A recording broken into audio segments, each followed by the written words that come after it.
Hey everyone, welcome and thank you so much for joining today. Really do appreciate you being here and taking time out of your busy schedules to do so. My name is Janine Ducker. I'm Channel Development Manager at Cohesity.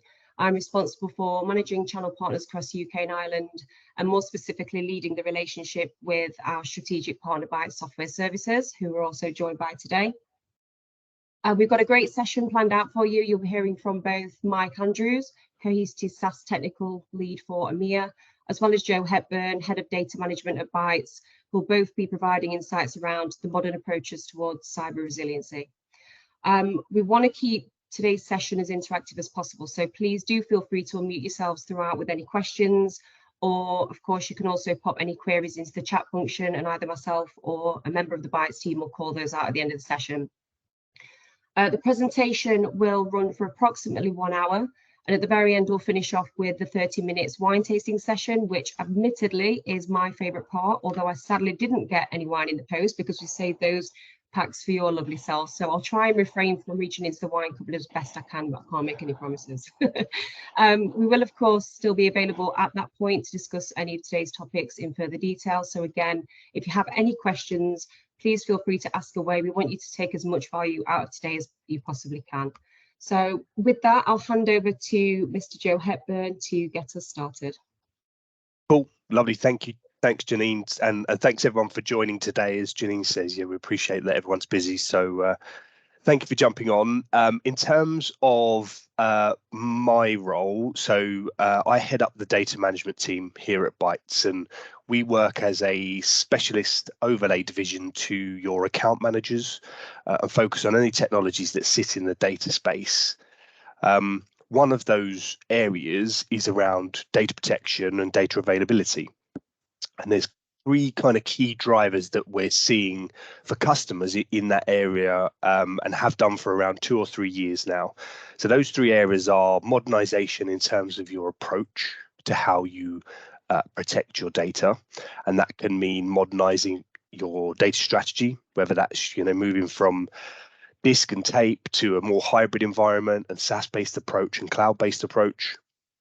The consolidation of technologies, so using a single platform to back up your data, to protect your data rather than having point solutions. And then the third and final one, and probably top of the list and top of the list of topics that my team talk around, is the security of your data and how that data is protected, and how backups have now become absolutely part of your security posture. One of the key disruptors in this space, and one of our key partners and technologies that we talk about, is Cohesity. Hence why we're on this call today to discuss this topic.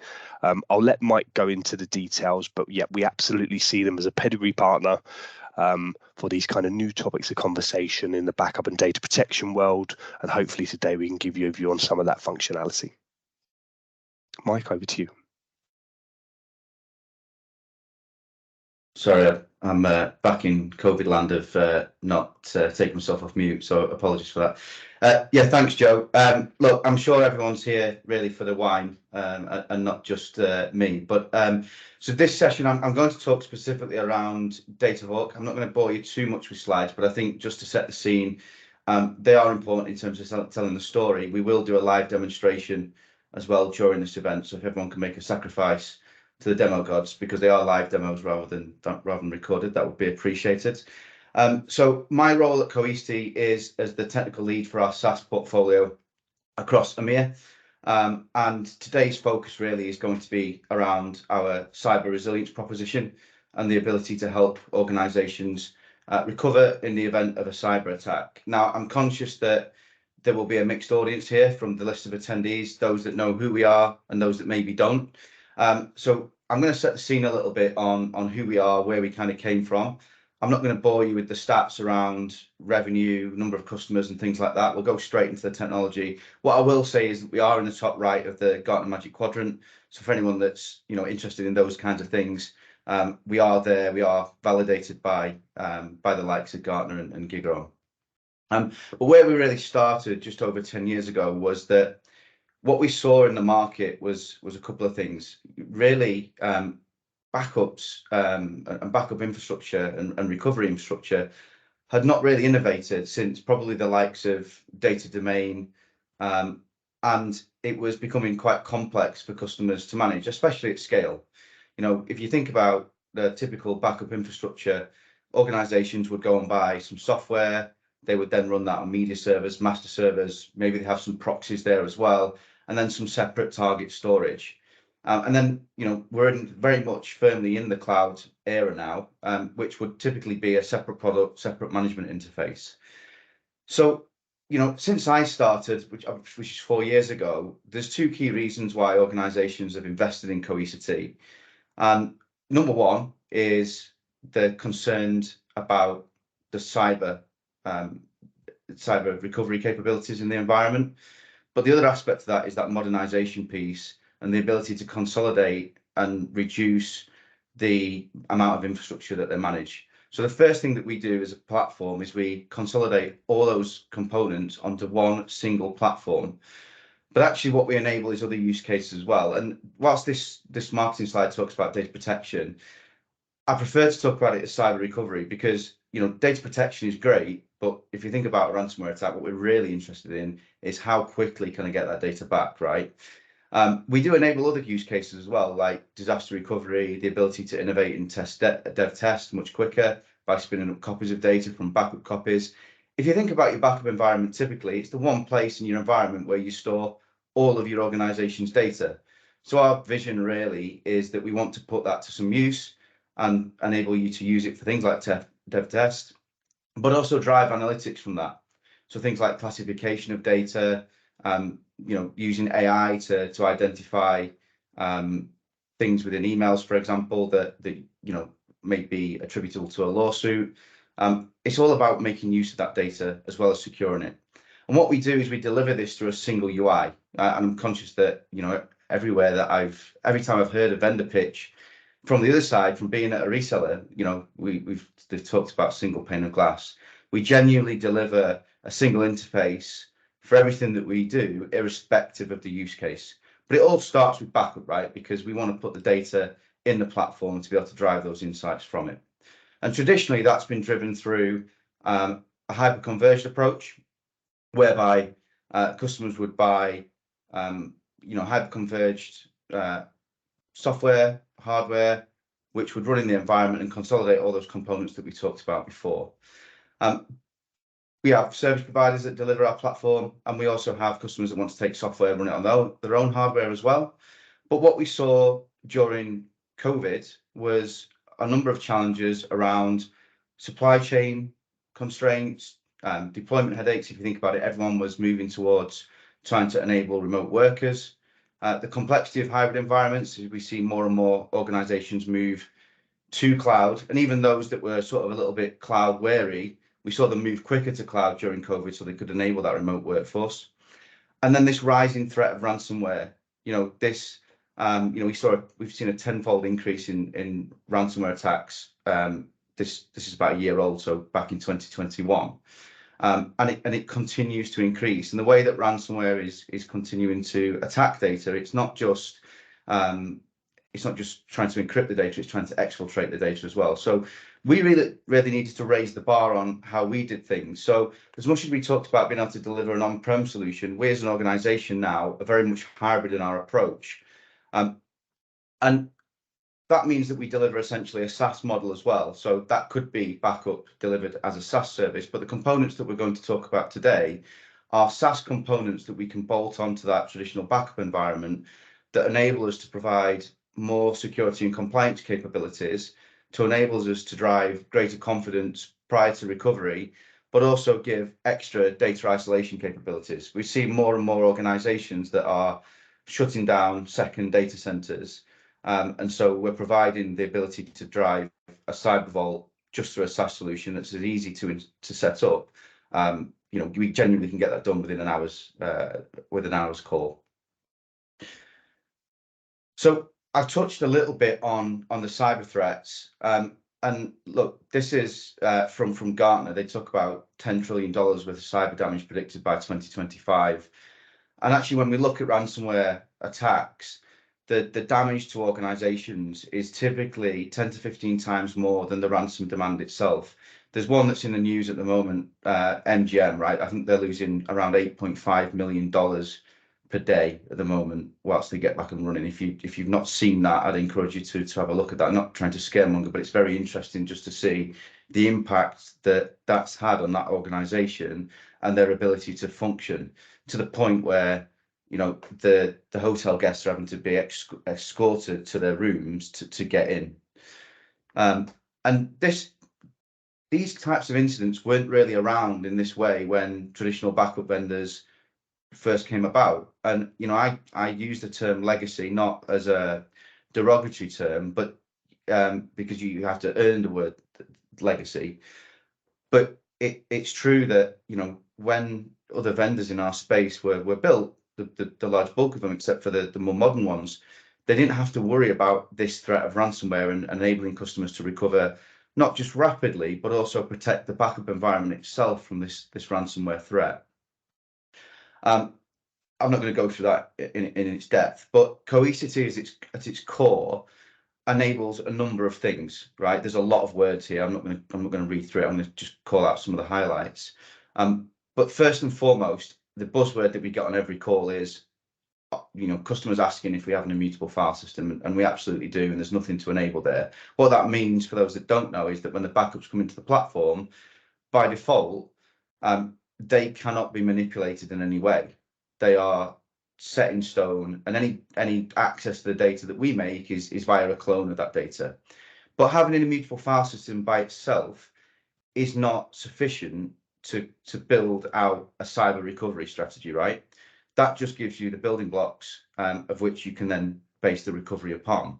You know, we have to think about how we control and restrict access to that data. So, look, I say this on every call. You know, if you're not using multi-factor authentication, regardless of whether you know we're talking about a backup product, please go away and look at enabling multi-factor authentication in as many places as you can, or single sign-on, because you know that is the easiest thing to enable to stop people from getting into your environment. And of course, we have things like that baked into the platform as standard, as well as role-based access. But we also have things like quorum. So think about an approval process. If someone does get into your platform, maybe someone does compromise your account, maybe it's an internal bad actor, we have things like worm capability, which stops data from being deleted. We have multi-phased approval paths as well, whereby if somebody tries to change a policy or delete some data, it has to go to 2 or 3 other people or groups before that's approved. And these are all things that combine to ensure that if we do get attacked, that data is there when we need it.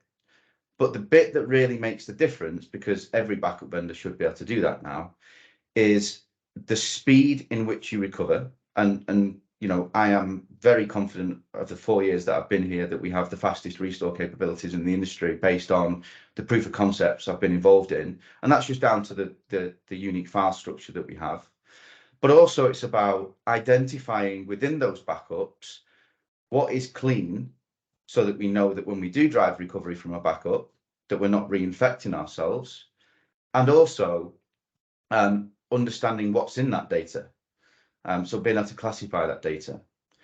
And we do, you know, a number of things free, like for example, you know, everything that I've talked about so far, apart from the threat hunting capability and the classification, is included as standard as well. And we also include ransomware detection as standard. So as soon as the data comes into the platform, we're looking for anomalies in that data based on machine learning. But what we also do as value add as Cohesity is we have something called our cyber event response team, which unfortunately I've had to be involved in twice in the last 6 months, whereby customers that have been impacted by a cyber attack can ring us up, and we will invoke our CERT process, cyber event response team, where we'll give dedicated engineering resource and support, and we'll follow them through the clock to do analysis on the platform to see if anybody tried to breach it, and we'll support them through to recovery. So it's much more than just backup. It's about being able to respond rapidly, but also understanding what's in that data so that we can respond, that we can recover in the right way. And the reason why we do this is, if you think about ransomware and how it's come about over time, is that traditionally it's gone after backup production data, but then people would just recover from backups, right? But there's many examples of ransomware that sit dormant in your environment. They'll understand what backup that you have, and they'll go after those backups that are sat on the NAS device that you have in your environment, or wherever you store that data, and encrypt it or delete the backup servers, etc. And that's why having an immutable platform and all those great controls that we have in place is a key foundational capability. But what we're seeing also is this exfiltration of data. So, I'm very much of the belief that no one vendor can or should do everything, because I believe in best of breed. We do partner with market leaders to drive capabilities that help to stop things like data exfiltration. So number one, we have classification on the box. I'm going to drive into that in more detail and why that's unique in a moment. But in terms of exfiltration, our partnerships with the likes of Netscope and Zscaler that enable us to pass that information to them to stop that data from being leaked at the perimeter shows that actually we go way beyond just what your traditional backup and recovery environment would do. So we're helping in all three aspects of this ransomware. And as I said, we've given ransomware detection free of charge ever since I've worked at Cohesity for 4 years, which basically looks at the pattern of data as it comes in against the data over time, and it highlights to the customer, hey, we think we found something that looks malicious, you need to go and have a look at it, right down to the file level, and we'll give them varying trends on that data. But actually, we got some feedback that, yes, that's great, but this is where they're struggling to detect sort of the emerging attacks. If we think about dwell time, I was reading an article actually before I joined the call that the dwell time is reducing, but we still have dwell time, on average. Now actually it's come down from 9 days apparently to 5 days, but we do see some ransomware with a dwell time of weeks or months. So they want to be able to understand those emerging attacks, and in smaller organizations especially, where they don't have dedicated security teams that are doing threat hunting, there's value add that we can provide as a vendor to do that on the backups. And the other aspect is, and I remember going through this with an organization that we work with, is they in the past is that they would find it hard to understand the impact of that attack. So they knew that some data was exposed, they knew that some had gone out through the firewall, but they didn't know whether it was sensitive or not. And actually they didn't find out until a sample of data was released on the dark web. And then the final thing here is, well, if I get hit today with ransomware, which is a day zero attack, that indicator of compromise doesn't exist in the world. So we need to be able to update and go back through backups to find a clean environment. So the threat vectors that we look for in production may not be that helpful when we look at backups, because that threat may no longer have existed, and we need to be able to drive confidence in recovery to ensure that we're not reintroducing malware into the environment. And that's really what today's session is about. It's about being able to, one, create that third isolated copy. It's about driving extra intelligence from the data, and also being able to classify that data so that we can understand what is sensitive. And with all of that, I talked about best of breed. We as a company, integrate upstream with our APIs into a number of different security vendors like CrowdStrike, Palo Alto, and many more, like Cisco, for example, with their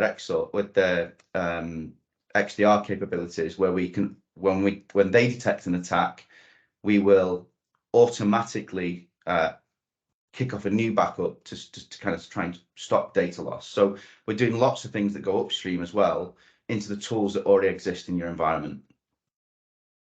So diving a little bit deeper into these, and I'm going to jump into a demo very shortly. So I'm just going to elaborate a little bit on what threat intelligence is to us. So I talked about ransomware detection, and that's really just looking at an anomaly, but it's not telling us what type of ransomware we've been infected by. And yes, you'll have endpoint antivirus, and please don't take from this call that this is replacing that. This is looking for indicators of compromise in the backups using YARA rules, for anyone that's familiar with that, to identify where we may have something that looks malicious. And in the screenshot, we see examples that are part of a riot attack. Now, we're not the first ones in our industry in the backup space to do threat intelligence. But where I think we differ from the rest of the market is that what we're doing is, rather than giving you a tool to then you put your own YAR rules in there, and I'm sure there's people on this call that don't know what YAR rules are, and that's absolutely fine. We are curating a list of rules. So we have over 100,000 indicators of compromise that we scan for in the backups that are provided for as part of this product and updated regularly, so that you don't have to do that legwork. And that's a key differentiator from what we do versus the others in our space. Now, you can still import your own rules. So if you are a larger organization that has your own security team and has your own library of threats, we can use those as well. And also, if you've identified the threat, you can look for just a single individual threat, but we do all of that and are able to download reports on it. And that is really around driving that ability to recover with great confidence. And then from a classification perspective, you see this pretty chart here. What we're doing is we're scanning the backup data to identify what within this looks like PII. Now, you may be doing some sort of classification in production. Quite often we find that it's so compute intensive that doesn't happen. So there is value in doing classification in the backup stream. We have not built this ourselves, right? So again, there's a key thing here that I think gives value. We could have built a basic data classification capability in our platform, but it would have been primitive. And when we interviewed our customers before launching and designing the product, one of the key things was that if we are to give them this level of information, they need to be able to rely on it. And to build it ourselves, it would be using basic patterns. So actually what we do is we embed Big ID, which is the market leader in this space, into our platform. And the reason why that's a positive is you've got a market leader doing data classification, not something that we've just built with a team of 6 people.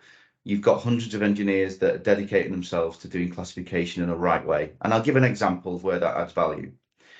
If you think about names, Mike Andrews, for example, unless you have a library of every single name that exists, and I don't think anyone does, you can't be sure that you have found sensitive data. How do you understand the difference between Brooklyn, the name, and Brooklyn, the place? Our product has embedded within it machine learning and AI capabilities to understand not just the data, but the pattern of data and the context of data. And that means that when we offer our classification capabilities, sometimes we find that they're more expensive than others in the market, but it's something that you can rely on when you're in that situation where you need to go back to the ICO to report to them that you've had a breach. You can be confident that that data was or wasn't sensitive.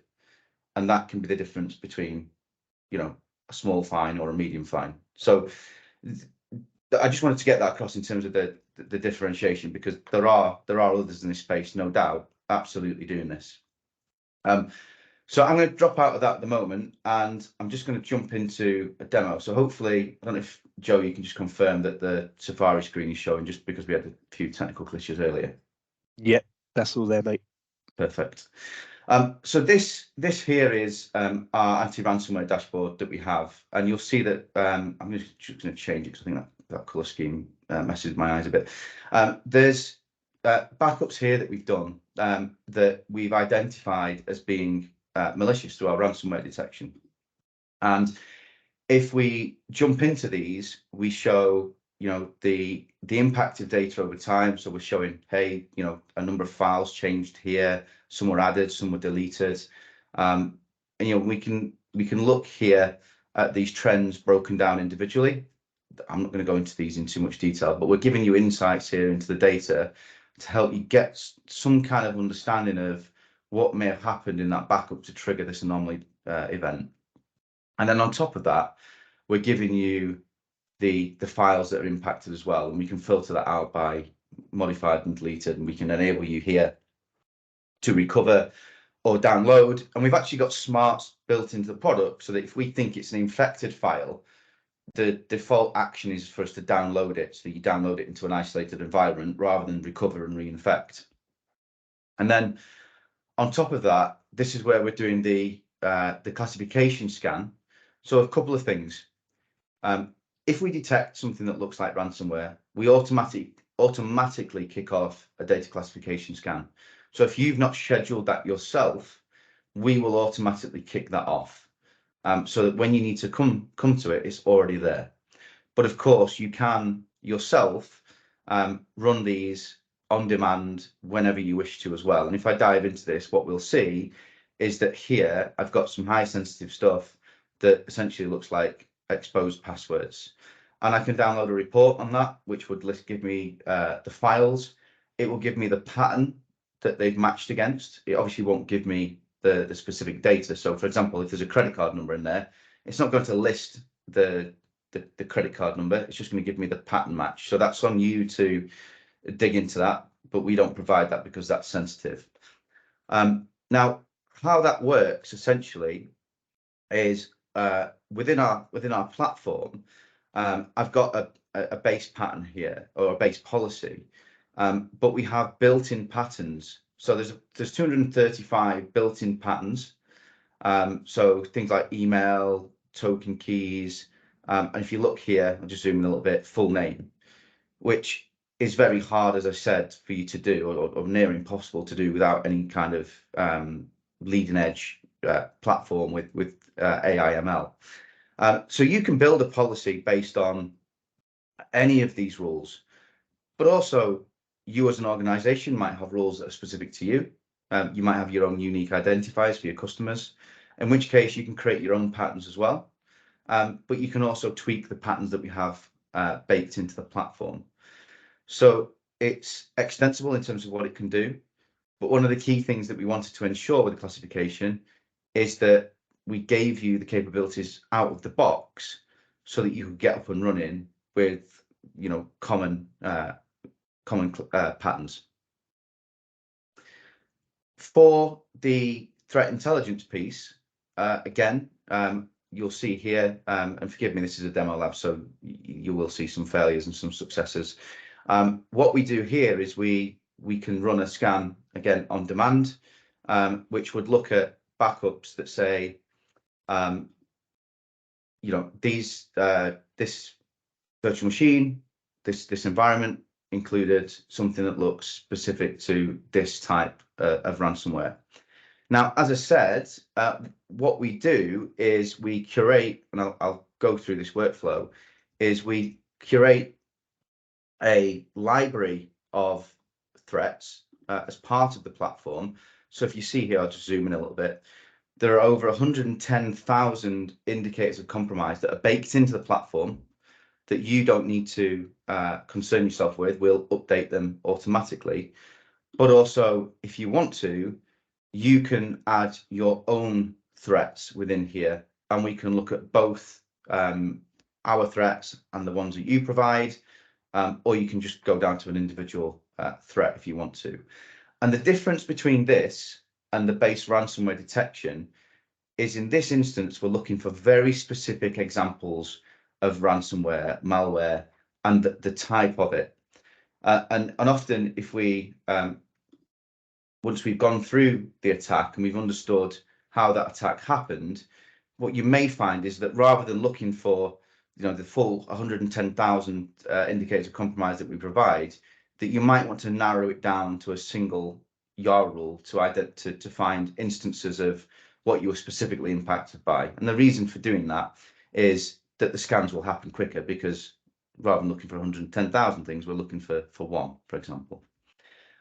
So again, the ability to drive greater insights into that data once we know that that backup is clean, and what we would do is we've got, you can choose to go through either, the last backup, or you can go through last month's, last week's, whichever you want to over a period of time. And then we will automatically find for you where the last clean point is. And that is your point in which you can then think about starting to recover. So it's all about doing that analysis to be able to recover. So hopefully that gets the point across. If there's any questions, by the way, I can't see the team screen, but do stick your hand up in the chat and feel free to ask questions. So just on that capability, one of the common questions that we get is, you've talked about that being a SaaS service. So what does that mean to me? Because I want to keep my sensitive data close to me. I don't want to send sensitive data into your environment. And we absolutely understand that. And that's why the platform itself is really designed so that all the classification and the threat hunting itself is done local to the data. So none of the data leaves your environment. All the SaaS environment does is it pushes down updates for the threats and for the classification rules down to the cluster. But also what it does, it will maintain some metadata. So for example, it will tell us the file offset and the pattern that might have matched, but it doesn't give us any of the individual data itself. So from a security perspective, you're not having to funnel that data through a pipe and then back down again. It sits on dedicated nodes as part of the hyper-converged infrastructure. So hopefully that caters for that as well. So I spent quite a bit of time around the recovery capabilities there, or the ability to drive insights from data.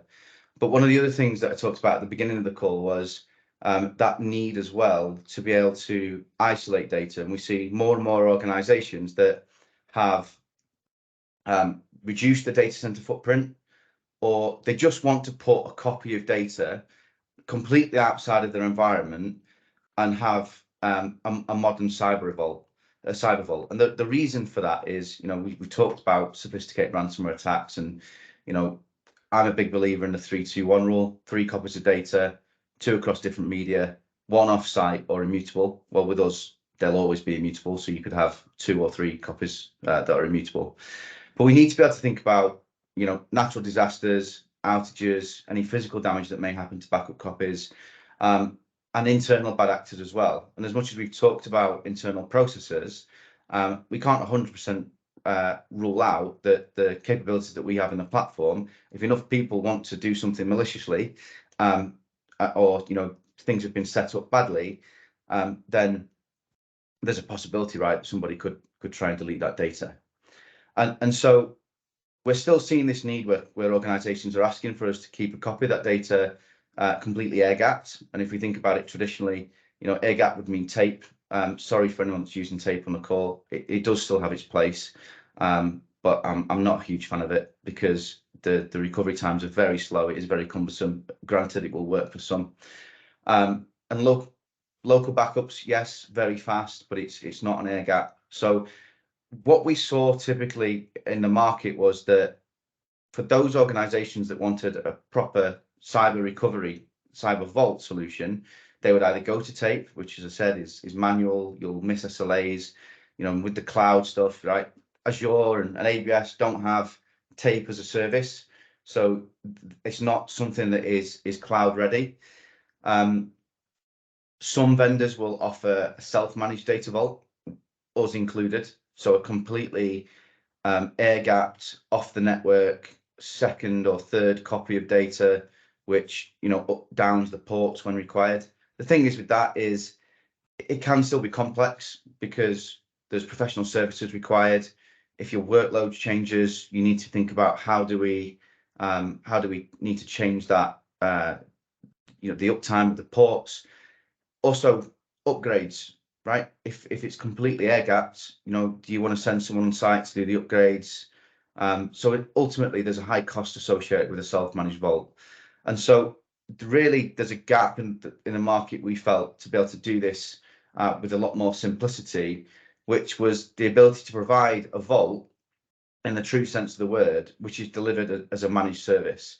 So essentially what we're doing is we're in AWS and Azure, Cohesity are hosting a secure repository which replaces this complexity and can enable you to get set up and running very, very quickly. So essentially what it does is it attaches to your primary backup location, which would be a Cohesity environment, and then we create a dynamic connection there. And in the event of an attack, it contains not just the data itself, but also the backup metadata. So if we lost the cluster entirely, we can still recover because we can rebuild to a brand new environment. Perhaps you want to recover into cloud, or you want to recover to an alternate site. The data and the metadata exists. So being able to provide a completely air-gapped copy of that data. Now, one of the questions that I get asked quite often is, well, I could just do this myself in the cloud. I use AWS, I use Azure. I'll build it myself. And absolutely, you can consume services natively from the cloud providers, but there's a number of capabilities that we're providing on top of that. So first and foremost, it's completely isolated from a management perspective. So those that have that manage the Cohesity backup platform can't by default access the Fort Knox, the isolated vault. It's air gapped and it's isolated from a management perspective, and it's outside of your environment, so it's isolated from a network perspective as well, because it sits within our tenant. And we use not just basic access controls for this. We are going beyond a basic secret key and access key, which is typically used for S3 or object repositories, and we use tokens that are valid only for 15 minutes, which gives us an extra layer of authentication in there as well. But we mandate that quorum controlled recovery. So if I think about the term vault, I want to make sure that everything that I put into it is exactly as it was when I go back in. But I also want to stop people from getting data outside of the vault. So that exfiltration piece. So anything that is to come out of the vault must pass through an approval path before it gets released. So we mandate that as part of the platform. We also mandate that it's immutable. You can't put the data in without it being immutable at the data layer, but also at the control plane layer as well. So nobody can manipulate it our side, and we're using the irrevocable data lock or object lock on AWS's side. This slide is slightly out of date because we are now live in Azure as well as AWS for those customers that want flexibility. So we're using the immutability native to the cloud providers. Of course, the data is encrypted right the way throughout its life cycle, so in transit and at rest. And we're also still providing that ransomware detection on that data as it goes in as well. So to do that yourself, yes, you can create a vault in the cloud and you can make it immutable, but to use things like STS and mandate things like quorum and integrate as such with our platform is not something that can easily be done. And even if you're happy from a technology standpoint, there's a big reason why organizations are investing in this. It's not for technology reasons, it's risk mitigation, right? But if you think about this, you're essentially outsourcing the security of that data to Cohesity that goes through SOC 2 type 2 auditing, and you're taking some of the pressure and the risk away from your own IT team, which perhaps is already stretched doing other things. So that's really the value of Cohesity providing the vault for you as part of the solution. So essentially, it's a SaaS service which we automatically connect into the backup environment, and then we can just create policies to ingest the data. So I'm going to drop out of this and I'll do another demo, and then once we've done that, I can hand you over to the alcohol, which I think is probably what most of you are waiting for. So here again, I have another environment. So I have here, I talked at the beginning actually about the fact that we have one control plane to manage everything, and I'm in that control plane. It's called Helios. So here I can see a view of my entire environment, my clusters, of which I have a number of them, and I can manage the entire environment. So this is where I could kick off backup and recovery workflows. I can register sources from here, and you'll see from the right hand side, and I'll just zoom in a little bit if my not so magic trackpad will let me. You'll see that we support a variety of workloads from VMware, Hyper-V, AHV, etc., to traditional databases into NoSQL, Kubernetes, right the way through to things like MaxDB, etc. So we cover a broad array of platforms through this single UI. And the thing that we're talking about here specifically is Fort Knox. So if I drop into my security center, you'll see, we talked about the fact that we have threat protection, data classification previously, but we also have this cyber vault capability, which is that ability to vault into an isolated copy into the cloud that we provide for you. So digging into that, this is the same UI, by the way. This button just opens up in another window. You'll see here that I have under my configuration section, I have a number of vaults. So I have London, Frankfurt, and US East provisioned. So often we think about data locality. We are in a number of regions across the globe. We are live in the UK. So today that would be AWS, London. Azure will follow for the UK soon as well, for those that have a preference.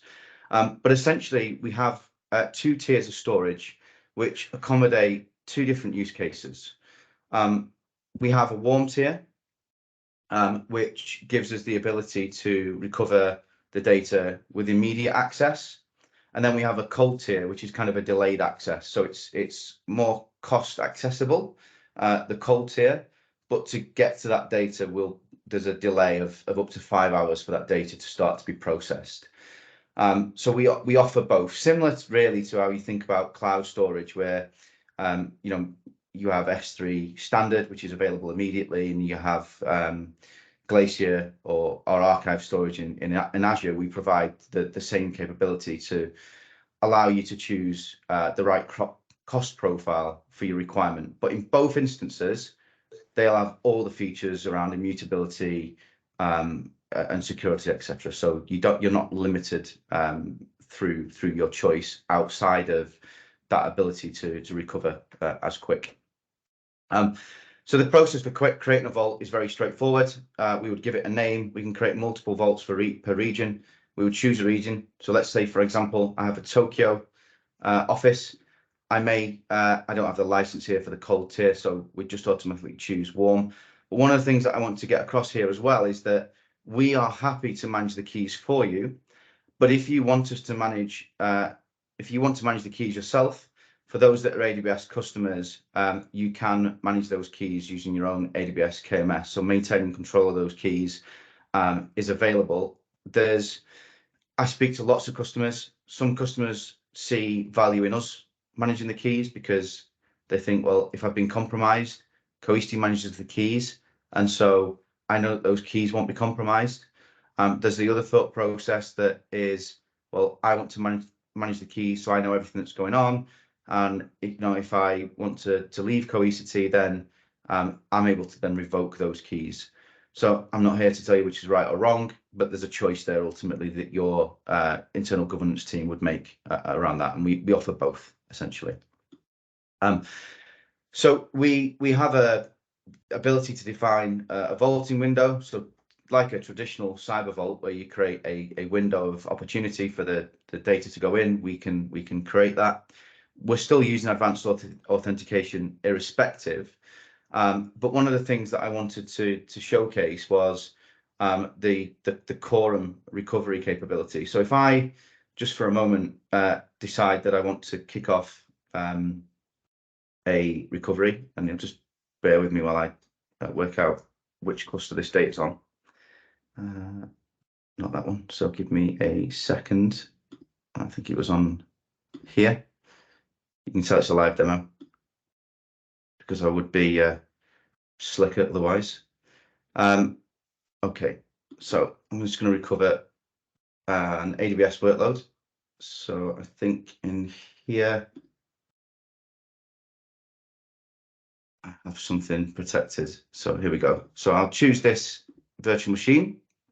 And what I'm going to do is I'm going to grab a copy from way back in August from, I'll just zoom in a little bit there. You'll see these vault icons. That essentially is telling me that I've got a copy in US East 1. So I'm going to choose the copy from there. So here I'm recovering from the vault. And remember, I said that there's complete management isolation. So the person who accesses the cluster does not have the ability to recover from the vault without approval from others. So if I kick off a recovery here, I'm going to leave this default. What you'll see right at the bottom is that my request to recover has been submitted to the other members of the quorum group approvers.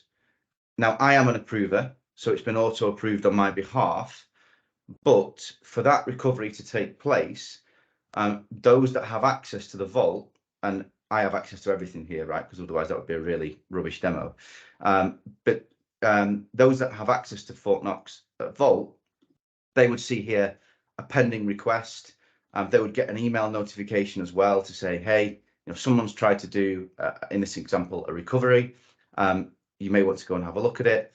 And you can track the progress of that through here. So here you'll see that my recovery from Vault is pending, and of the quorum members, there's 1 of 5 approved. Now, if I was to go in and approve or decline, I can put notes in there as well as a comment, so that if it does get declined, I can understand why and understand that business decision and make any changes that I need to prior to that recovery happening.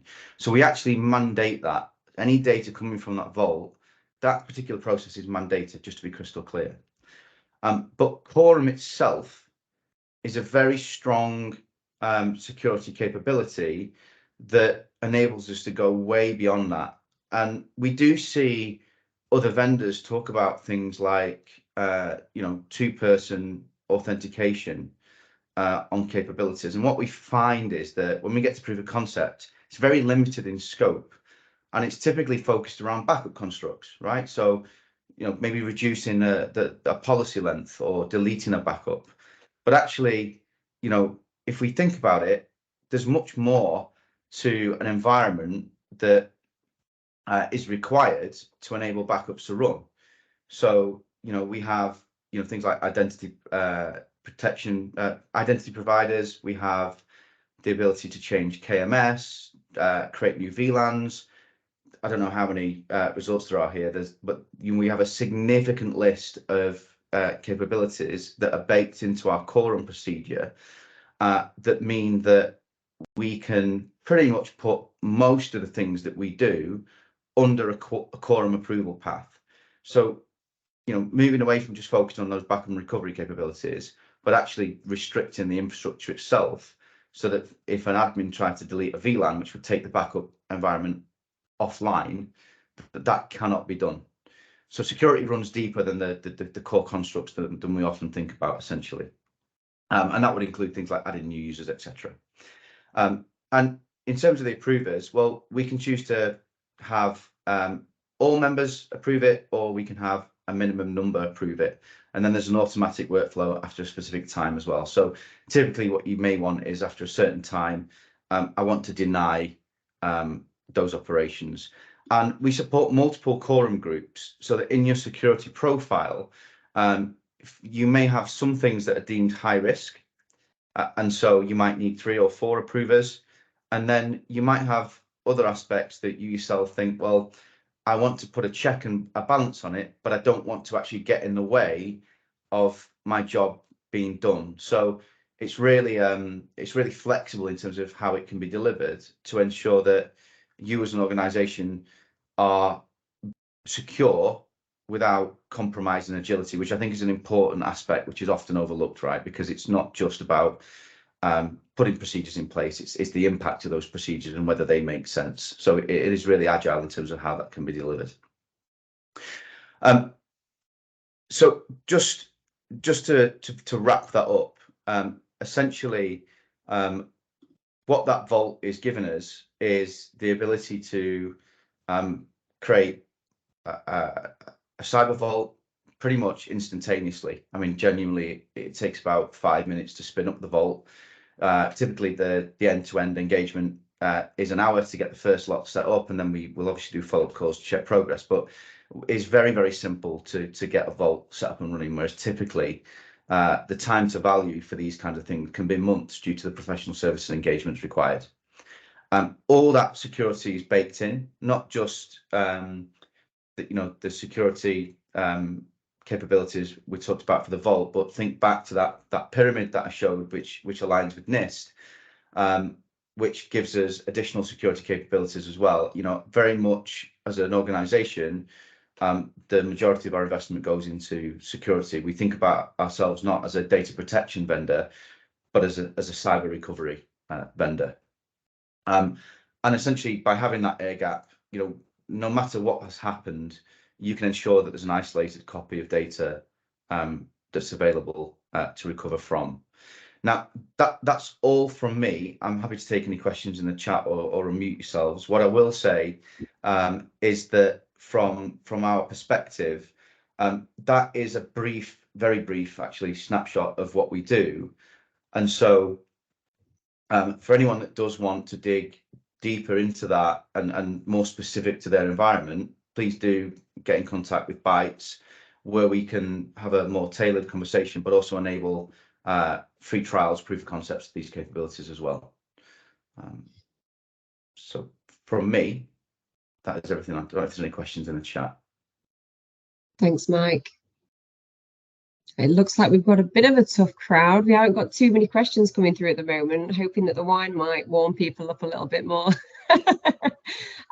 We have one question around immutability. I think we touched on that very early on. So is Cohesity immutable? Yeah, look, by default, it's immutable, right? So there's nothing you need to enable. You don't need any complex topology or anything like that. It's just out of the box. Lovely. Okay, well, I can see that Jess has actually joined, so we'll probably head over to the wine tasting session. And guys, as I mentioned before, obviously, if there are any questions, feel free to continue to use the chat and Q&A throughout the wine tasting session, because we'll hang on to obviously answer any questions. But as Mike already said, we will send out the recording and feedback form at the end of the wine tasting. So that'll be shared following the call. And obviously, you can reach out to your Bytes representative if you want to learn more. But with that, I'll hand over to Jess to lead us into the wine tasting. That's great. Thank you very much, Janine. And welcome everybody to a brief introduction to wine tasting, and probably the start of a weekend, considering it's 4:30 on Thursday. My name's Jess, and I work for West London Wine School, which is in Fulham. So hopefully in front of you today, you have got 3 wines, which I've got in front of me. Do feel free to turn on your cameras. Any chat, we've only got half an hour, so it's probably better to put it in the chat box and then we can pick it up afterwards. But if you really can't wait, then do turn off your microphone and say something. But we'll just keep ploughing through, because we have got 3 not unsizable portions of wine to be going through. So starting off with our presentation, we are going to start. Oh, I'm so sorry, Mike. I heard that yours was smashed. Yeah. So we are going to be starting with the grape, because this is a very good place to start. A grape has absolutely everything you need in order to make wine. If you're making white wine, you will be needing the pulp, the flesh, because in there you have got flavours. But most importantly, you've got water, because about 80–85% of your bottle of wine will be water. You've got sugar, which will be converted into alcohol, and you've got acids, which make the mouth water. If you're making red wine, you're going to need the skin. You're going to need the skin of those black grapes, because that's going to give you the colour, and it's also going to give you some tannins as well. And we'll be talking about tannins and tasting how they feel in our mouth in a minute. So when we are talking about wine tasting, what we are going to be looking at is the appearance of the wine. we are going to be looking at how it smells and how it tastes. So if we can move on to the next slide. So when you have your wine glass in front of you, you're really trying to check that there's nothing nasty floating in there. If it's natural wine, that's something different, but really you are looking for a clear glass of wine that you can normally see. Even with the reds, you can sort of see that there is nothing floating in it. To give it a swirl, and then you are going to be giving it a smell. Now, when you swirl a glass of wine, the alcohol in it has got a relatively low evaporation point. So as you swirl, the alcohol begins to evaporate, and as it does, it brings smells up to the nose. Now, because of the way we learn English language, we don't really have a vocabulary for smells. So what often happens is that it triggers a memory in your brain. You might smell something and go, oh my goodness, I know what it is, I know what it is, and then it'll suddenly be citrus, or it could be even more precise than that. It could be lemon, or it could be flowers, or it could be something so unrelated, like I don't know, a potting shed or something, but there will normally be a memory that you can pull back from your brain and just remember what it smells like. When it comes to taste, which is obviously the fun bit, you will be swelling it around your mouth. You might have seen people do it. It's a bit like mouthwash, trying to get oxygen into the mouth to open up those flavours. You've got taste buds all over the mouth as well. So you are looking to coat those taste buds. So we will be looking at the flavours, but almost more importantly, we'll be looking at the structure of the wine. And we've chosen 3 wines today, which will help demonstrate the structure of the wine. And then we will come to the conclusion. So the most important thing is, do you like it and would you buy it? So that is obviously really important. And you'll see you've got a little sheet in front of you, which has got the name of the wine, where it's bought, where you can buy it, how much it costs, and some of the grape varieties in it. But also how long the flavours last in your mouth. Because if those flavours are really short and they just drop down, that's not normally a sign of a very well-made wine. The better-made wines persist in the mouth. All those beautiful fruit, the flowers, sometimes the tannins and the acidity, they all finish on a long finish together. And that's normally a sign of a well-balanced and well-made wine. So, next slide. We are going to be looking at these technical bits of wine tasting. So the sweetness, acidity, tannin and body. So I've split them down according to wines. So for the first wine, we are going to be looking at sweetness, which is the next slide. So sweetness is most of the wines that you drink will be dry. It's just how we drink wines nowadays. Back in the day, people used to drink a lot more port, which is obviously a sweet wine. You have Sauterne, which is a sweet wine, but by far the majority of wines that you drink will be dry. You then have in between an off-dry and a medium dry wine. Sometimes these have a little bit extra sugar just because the fermentation process has halted, but often it is a deliberate consideration and decision on behalf of the winemaker because he feels it's going to balance the wine a little bit more. The other thing we're going to be thinking about with the first wine is acidity, and that makes the mouth water. So that's the next slide. So when you talk about acidity, every beverage you will drink, whether it is tea, coffee, beer, wine, milk, all of those have acidity. The only one that doesn't is water, which is of course neutral. But acidity is something positive. It is something that makes your mouth water. It is refreshing. It makes you want to have another glass. So without further ado, now I've talked for about 5 minutes, let's pick up our first glass of wine. And if we go to the next slide, this is going to give us some sort of clues as the sort of wine that we're going to be drinking.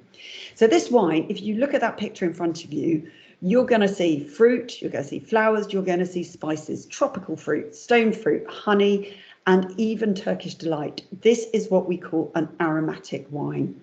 So the grape varieties we've got here are Gewürztraminer and Muscat. So give this wine a swirl in your glass. Give it a sniff. Now, hopefully, especially with that aid in front of you, you should be getting some of these sorts of aromas and flavours. Muscat is known because it's a really aromatic, very delicate smelling grape, Strangely, it's one of the only grapes that smells after fermentation that smells like grapes. None of the other wines do. But it should also have that little bit of rose on it, and even some of that peach and stone fruit on it. I'm not sure if you're getting some of those notes on it.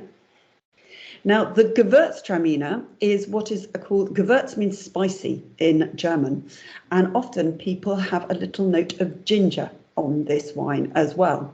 So you've got all these wonderful florals going on. You've got some honey, you've got those really sweet notes on it, and you've got a little touch of ginger as well. You've got some honey and you've got some lemon and even that sort of ripe mandarin orange, but it's a really sort of pretty wine. It's a very fragrant wine. So let us try it. And when you're trying it, have a think, does it taste like it smells? But also just see how much it makes your mouth water, because hopefully after you swallowed it, your mouth should be watering. And also, does it have that little bit of sweetness? Because this wine is considered an off-dry wine. So it's just got that little bit of sweetness. So let's just try that now.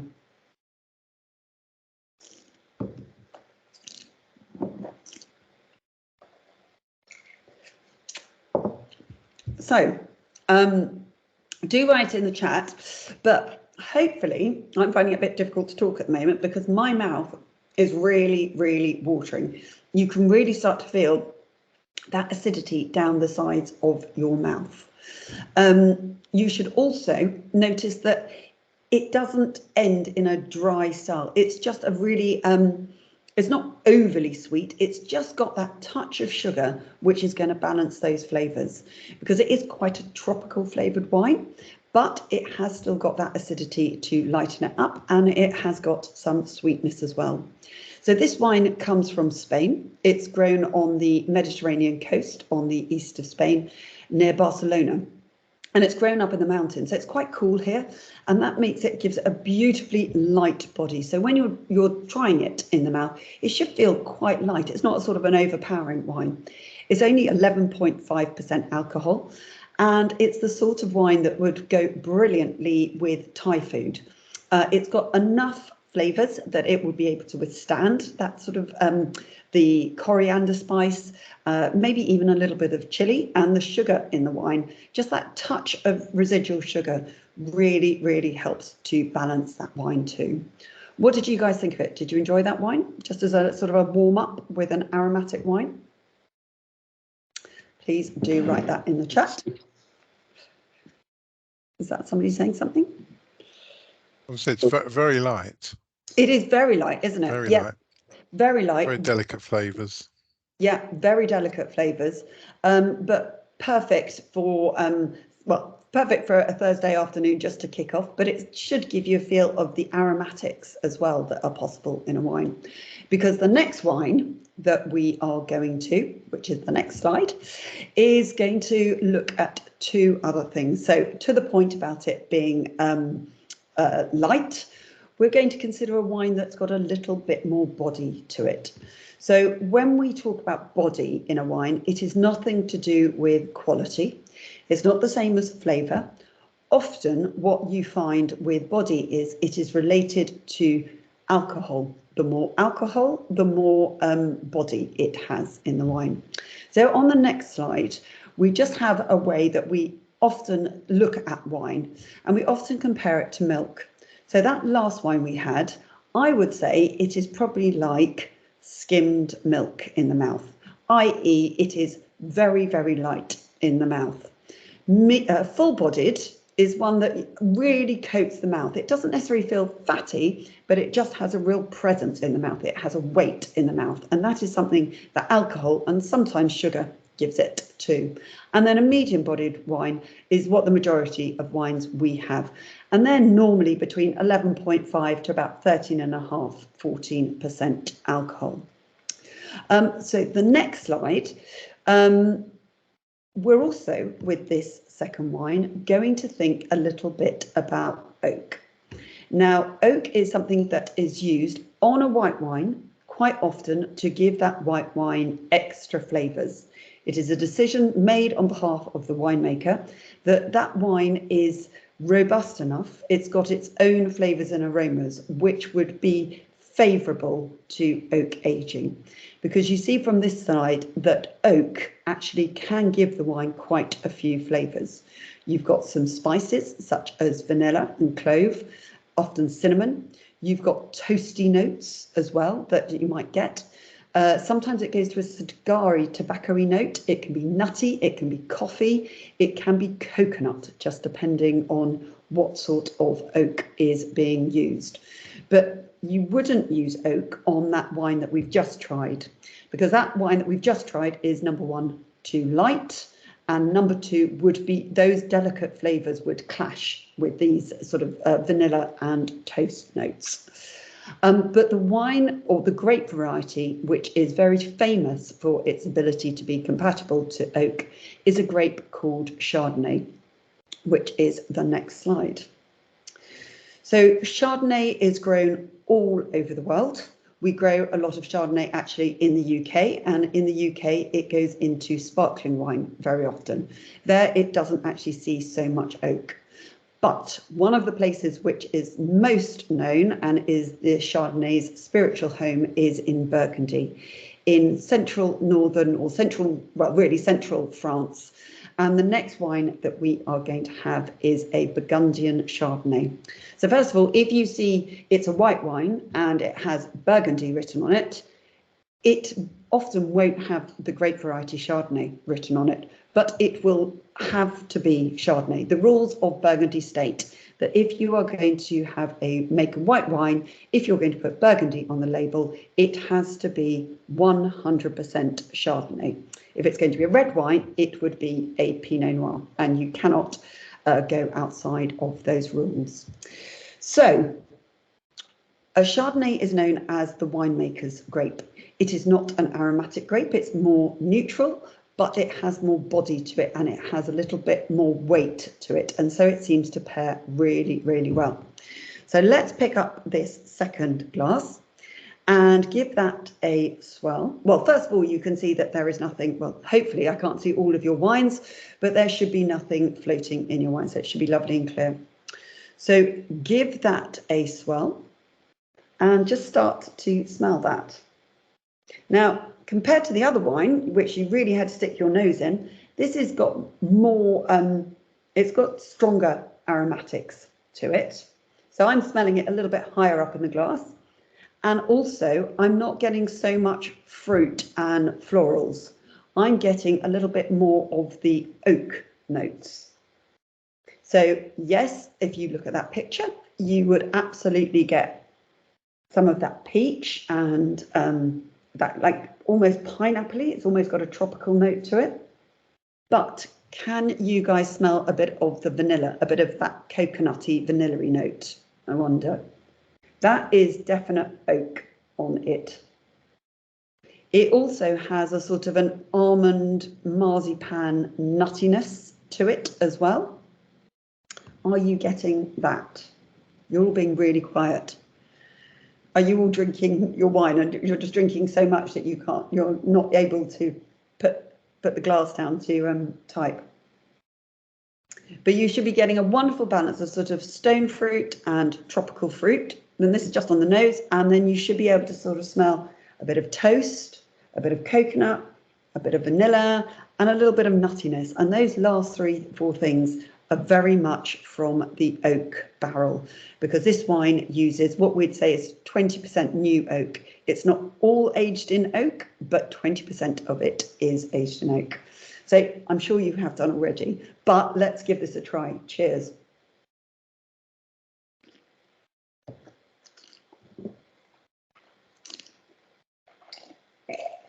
So, few things that I'm picking up on here.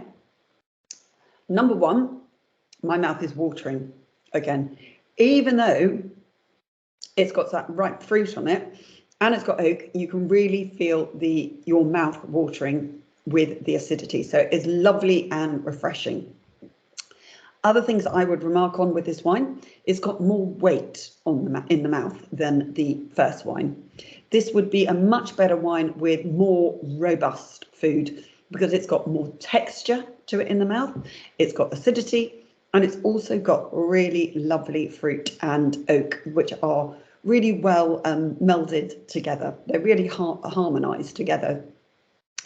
I would also say that this wine is, it has more persistence in the mouth. The flavors last that little bit longer, and they continue. You know, it's not just the oak, you also get the fruit and you get the acidity. So it has a lovely long finish to it. Are you guys getting the same sort of thing as I am getting? Hopefully. Something like this would go really well with a roast chicken, just because it's got different levels of complexity. So you don't just drink the wine with the chicken, you have it with the chicken, with the gravy, with the potatoes, with the vegetables. So something like this would be really, really good with something like that. It would be robust enough to stand up to the chicken, but it would also be able to take on board all the other vegetables and potatoes that you might be having with that too. Okay, so moving on to the third wine, which is our red wine, we are going to look at two other areas of wine tasting. So we are going to look at tannins. Now, this is the first red, and so the first tannins of this wine tasting, maybe not of your day, but where the tannins come from are the grape skins, the pips and the stalks. Most of the tannins in red wine come from the grape skins. A few winemakers will use the stalks, not often, and the pips are bitter, really. Tannins aren't bitter, they're just abrasive in the mouth.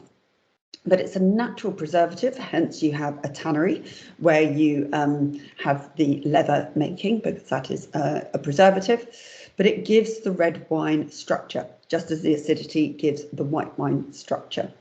And it says here it is only found in red wines, which is true, unless the other one is, you sometimes get a little bit of tannin in an orange wine, but that's a whole different story.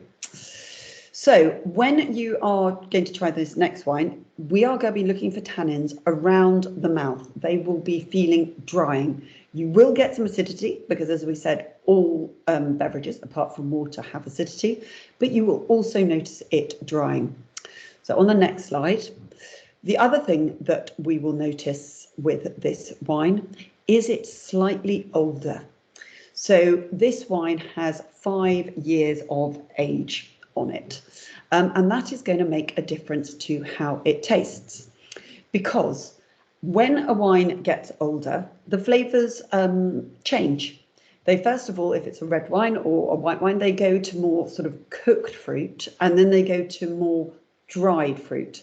So if it's a white wine, it tends to go to sort of more honeys and nuts and maybe dried apricots, but whereas a red wine, it might go to more sort of pruny flavours. Sometimes it'll go a bit more jammy, but it also might take on notes of wet leaves or forest floor, sometimes a bit of leather, sometimes a little bit of tobacco.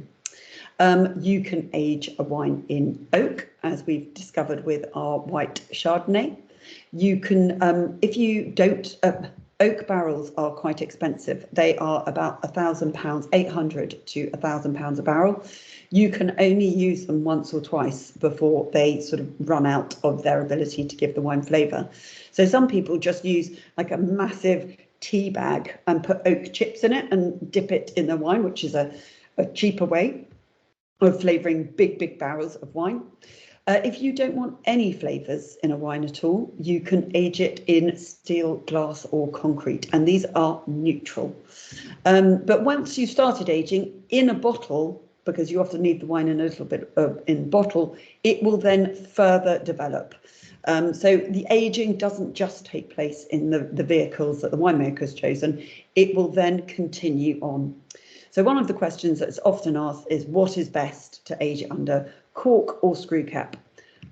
Back in the day, probably until sort of 4 or 5 years ago, 100% it would be cork. If a wine was going to age favourably, it would age under cork. Now, screw caps have been engineered that they allow a little bit of what we'd call micro-oxygenation. You can get a little bit of oxygen through into the wine, just like you can do with the cork now. So you do have options. And how long do you age it for? Well, you age it for as long as the wine is good. So a wine that is robust, which means it has intensity of flavours, it has a very good structure with acidity and tannins, and it has a great variety which has favourable flavours when it aged, can be aged for, well, you know, sort of 40 years. Vintage ports can age for even longer because they have so much intensity of flavour and high alcohol, which is also a preservative. So it really does depend. The majority of wines that are made now are made for people who don't have extensive cellars, who are used to consuming what they buy when they buy it. So most wines that are made now are to drink now. But this wine is a Rioja, and aging is very much part of its style, and it is also very much part of this wine. So if we move on to the next slide. So looking at Rioja, and for those who don't know, it is from Spain. Now, I don't know if yours hasn't got the grape variety written on it, but this is 91% Tempranillo. And although it says generally blended with Garnacha, this one has just got a tiny touch of a grape called Graciano in it. And it has an aging regime. Riojas are classified according how long they are aged, and we have a reserva in the glass, which means it will have been aged for 2 years before it is released. So that means this one has actually been aged for longer, but the minimum it could be aged for is 2 years. If it's a Grand Reserva, it will have been aged for 5 years. So you would only put it to a Grand Reserva classification if you really thought it was capable of aging for that long. So looking at that picture in front of you, you can see such a plethora of things. You've got the fresh fruit, you've got red fruit, you've got strawberries, you've got plums. You've got the oak, you've got coconut, and you've got vanilla. Coconut is normally quite prevalent in Rioja because they use a very strong American oak, which gives it normally quite high lactone coconut flavours. You've then got what we call the aging, the tertiary characteristics, which are mushroom, leather, and meat. So there's no mushrooms in it, there is no meat in this, and there's definitely no leather in this. This is just how these grapes, this wine will develop over time. So without further ado, after all that chat, let's try it. Let's give it a smell. So when you smell it, I'm getting quite a few flavours and aromas that are coming up to my nose. Definitely getting those plums and some strawberries on there. Getting quite a strong vanilla coconut nose as well on there. So you can really, really, really smell the oak.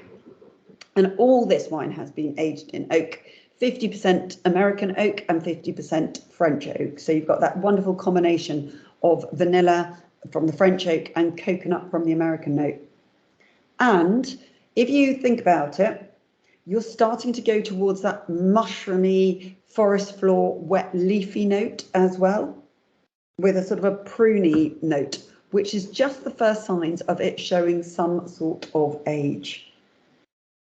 So you've got a wonderful 3-tier nose on this wine. You've got the fresh fruit, which is called primary. You've got the winemaker, which is the vanilla, and the coconut, which is secondary. And then we're going into the tertiary with this wet leaves and forest floor as well. So let's try it in our mouth. And when you try it in your mouth, wash it around. Touch your tongue up underneath your gum, and you should be able to, once you've swallowed it, start to feel the tannins.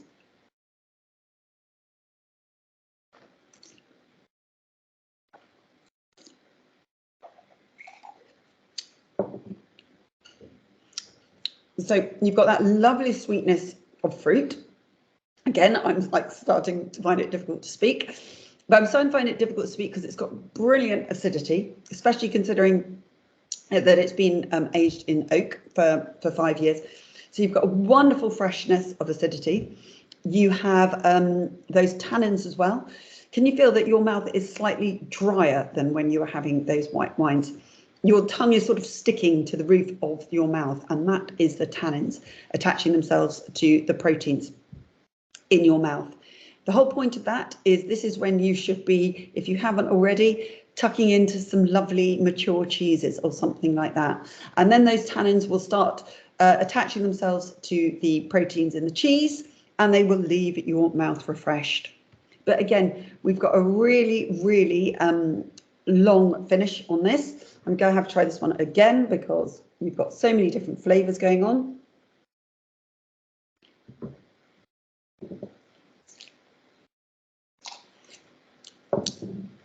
So hopefully you guys are getting some of that fresh fruit coming through.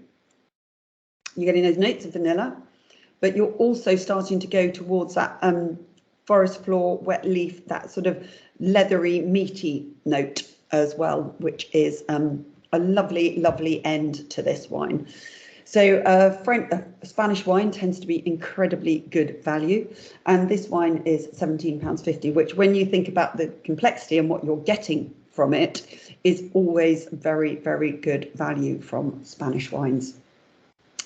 So the main thing, well, hopefully you have all enjoyed your wine tasting, and you will now be able to finish these wines by yourself if you haven't done already. You might even be able to take a little bit home to have with your dinner if you're not already home. But on this last slide, I just want to say it's just have a think about what you enjoyed tonight. We had one with light body, with acidity, we've had fruit, full bodies, spicy flavours and soft tannins. So hopefully this has given you a platform to go and choose your bottle of wine for your dinner tonight and to know what you like.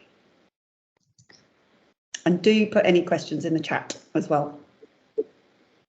Thank you so much for that, Jess. That was really, really good. I've definitely learned a thing or two. I drink plenty of wine, but I've never actually had the pleasure of learning about it previously. So that's been really good for me. And I'll definitely be having a bottle of Merlot later, I think, for Cheers, everybody. But thank you, everybody. And as I said before, if you've got any questions that you want to follow up with your Bites representative on, then please feel free to do so, and enjoy the rest of your evening, guys. Thank you so much. Lovely. Thank you very much.